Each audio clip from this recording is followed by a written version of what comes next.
Hey everyone, in today's tutorial I'm going to show you the easiest way to put text over an image in WordPress without touching a single line of code. If you've ever wondered how to create those eye-catching banners or highlight sections where text sits right on top of an image, think hero images, callouts, or even quote cards, you're in the right place. By the end of this video, you'll know exactly how to make your images pop with styled text overlays using only WordPress's built-in tools. Let's jump straight in. The method I'll cover today uses the image block, which is honestly the fastest way to add text over your images. It's built right into the WordPress editor, so you don't need any plugins or custom code. First, simply add an image block to your page or post. Just click the little plus sign, the plus button where you want your new image to appear, and start typing image in the block search. Once you see the image block, select it. You can either upload a new image from your computer or choose something you already have in your media library. Now, with your image in place, let's find the text overlay option. Click directly on the image in your editor. You'll notice a little toolbar pops up just on top of the image. One of those icons is for Add Text Over Image. Sometimes it looks like a T inside a picture. Go ahead and click that. As soon as you do, WordPress gives you a text placeholder right over the center of your image. Here, where the fun begins, click on that placeholder, then type in whatever text you want to appear. Maybe it's a bold title, a quote, or even a call to action like shop now or learn more. The important thing is, anything you type here will sit perfectly over your image, and you can always come back to edit it later.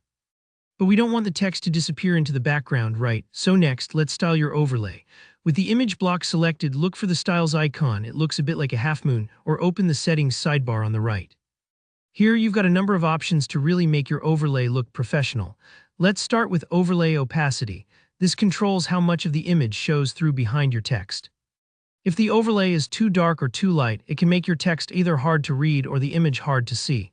A good rule of thumb, keep the opacity between 30 to 60%. This way, your text remains super readable, but your image's details aren't completely hidden.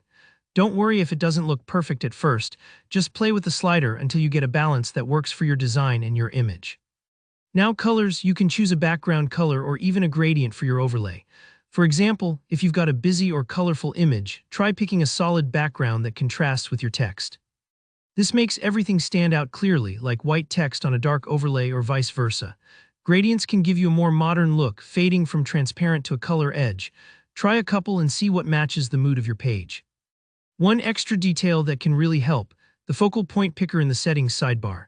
Sometimes, after adding an overlay, you realize that part of the image you want visible is getting cut off or covered. With the focal point, you can actually drag a little picker and reposition what part of the image stays visible behind your text. Imagine you have a landscape photo, and you want the mountains to show just above your message. This tool helps you get that exact effect.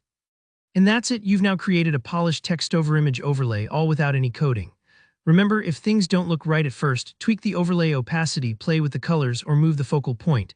The preview updates live, so you'll see every change before you publish. If you found this tutorial helpful, be sure to hit that like button and let me know in the comments what kind of overlays you're making. If you get stuck or have questions, ask below. I reply to as many as I can. Don't forget to subscribe for more WordPress tips and tricks just like this. Thanks for watching, and I'll see you in the next tutorial.